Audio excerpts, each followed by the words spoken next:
Now, the other big news of the week, and this one came out of left field, this was surprising, was Andrade being gone from WWE. He is done.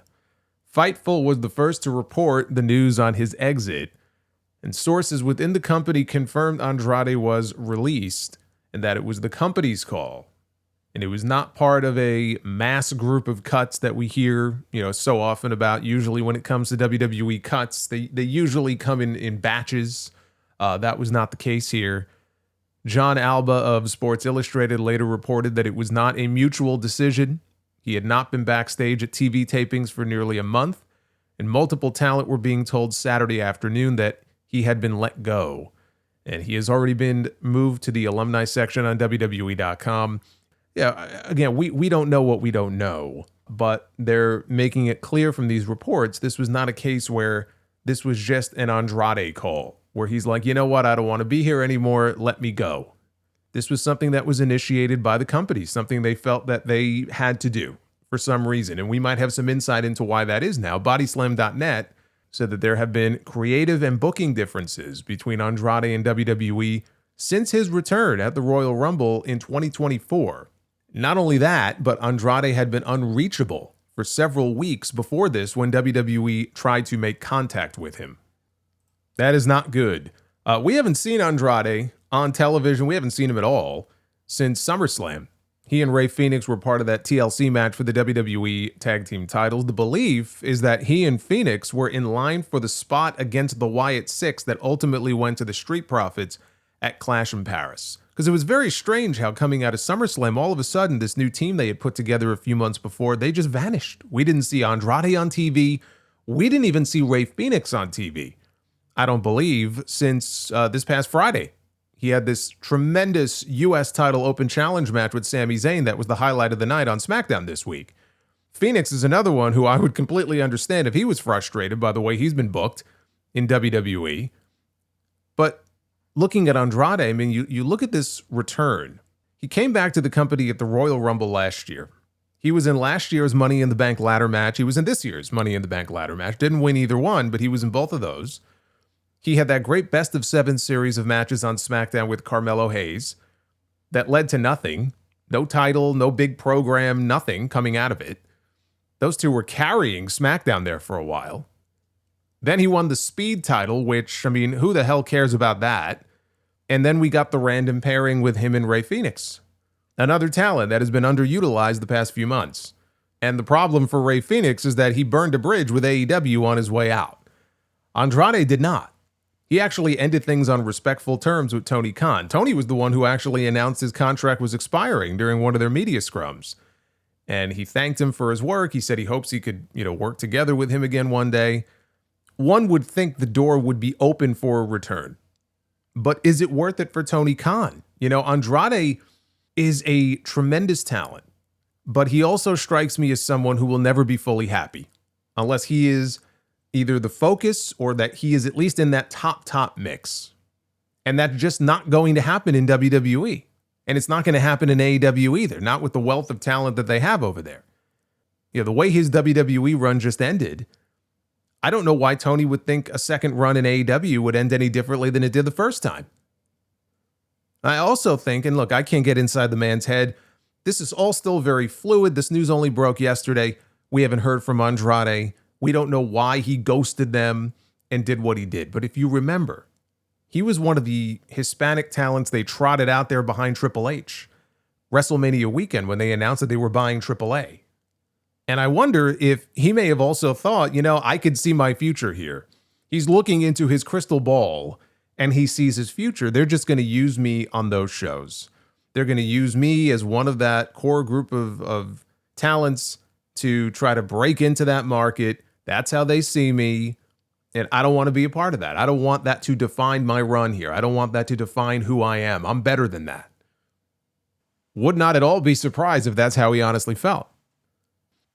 And as I am recording this, I am seeing here that John Alba just posted a new update on the Sports Illustrated website. So I'll just read to you from this here. This is just minutes old. Multiple sources indicate to the takedown on SI that Andrade had at least one wellness policy violation during his most recent WWE run. It is not known how exactly he was in violation of the policy or whether or not he in fact tested positive for a banned substance. It is also not clear if it directly led to his release, but it was noted that he was suspended without pay as a result of it. Initial reports noted that he had not been backstage at SmackDown as of late and was not listed on internal rosters. The takedown on SI can add that he was told to leave a taping last month and was escorted out of the building. A high-level source asserted this dismissal from the building was in relation to his most recent suspension and that it affected major creative plans for his tag team with Rey Fenix, which would go to what I mentioned before about them being in line most likely for a tag team championship shot.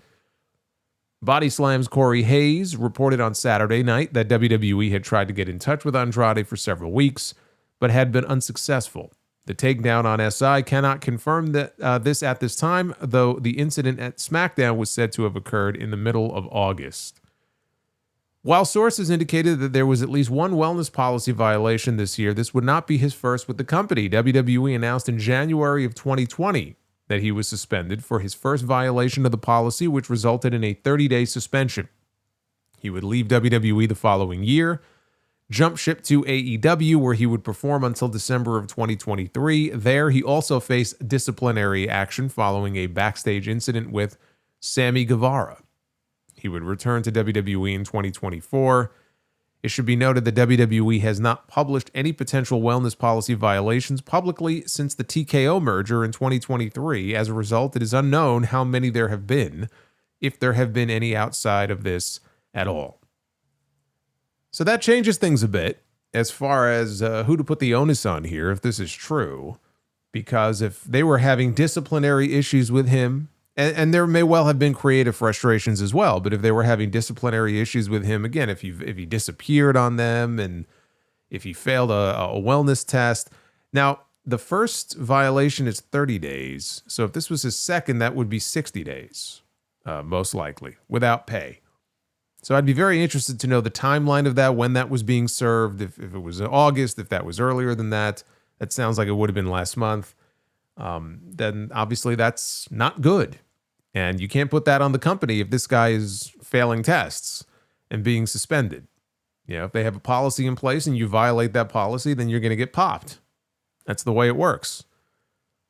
So it sounds to me like this was just a combustible relationship in so many different ways. And we could get into, as far as the creative aspect of this and where WWE may or may not have dropped the ball, because in many ways they did. He's been back for a while now. It's not, and if this stuff has happened relatively recently, it's not as if they've taken full advantage of what they had in him prior to this. I mean, if you look at the run that Andrade has had in WWE this second time around, again, as far as Andrade, I talked a lot about him when he first came back and how I thought it was a mistake to not put a mouthpiece with him. The most successful run that this man had in all the years he worked for WWE, because he was in NXT for a number of years before he ever got called up to the main roster. And on the main roster, he held the U.S. title during that first run. That was basically the highlight of his run. But the highlight of his WWE run overall was that run from NXT, Black and Gold. And they had him paired off with Zelina Vega, and they made a great pairing. And he had some tremendous matches. He was the NXT champion. He felt like a big fish in a small pond. It was that kind of situation, but he was the top guy. And I think in his head, he probably envisioned something like that on the main roster, where eventually he would be the champion. He would be the guy. Because again, it was built around him there for a while in NXT, and it was a very successful run. It was a very successful pairing. I don't know for the life of me why they did not attempt to recreate that on the main roster. You had Zelina there. You could have done it with Zelina. You could have had somebody else in that role. But to just kind of send him out there, and again, on the microphone, his verbal skills, promos, it's not his strong suit. He still struggles with that. That's a very important quality in WWE. They put a great emphasis on that. Look at all the people that are on top right now. By and large, right? They're able to go out there and cut promos. There's a lot of back and forth on the microphone. That's not his strong suit. That was why I said pair him off with somebody. And they never did. And I think that was a big mistake. So there's a lot of blame to, go around here. You could absolutely blame WWE for not doing more with him, for not finding better ways to utilize him on TV. Absolutely. But it goes both ways here. And if these stories are accurate, and you've got one story saying he was unreachable for weeks, if your employer can't reach you, and then these other stories about him failing a wellness test and being escorted out of the building, and it's a disciplinary thing. Ultimately, that falls on the talent. You can talk about all the ways WWE should have done this and should have done that and dropped the ball. It doesn't mean anything if you have somebody who is having disciplinary issues behind the scenes and failing tests and getting suspended. That supersedes everything else. That falls on the talent. That doesn't fall on WWE. But this just sounded like a toxic relationship that was not going to work out. You cannot be ghosting your employer. You cannot be failing tests or causing issues behind the scenes. And that's actually a great point from earlier. I had forgotten about that backstage incident with him and Sammy Guevara in AEW. So, it's not as if that there haven't been some issues with him in the past. But yeah, you can't be doing that stuff and expect the company to sweep it under the rug or ignore it or push you at a high level if, let's say, he is unhappy maybe with his spot on the show. All of these things can be true, by the way. He could have been creatively frustrated, but also be failing a test or, having other problems that necessitated that the company, send him home. Because, everybody's got goals. Everybody, has an ego to an extent, some more than others. He obviously is very proud of his work, as he should be, and he's a tremendous wrestler. But this is all sounding more like an Andrade thing than anything else. And I'm not sure that if he were to go back to AEW and Tony Khan welcomed him back with open arms, I'm not sure why anybody would believe that things would end up any differently than they did before. And if he doesn't go back there, I don't know where else he would go. I don't know what his goals and aspirations are. I don't know where his head is at on this.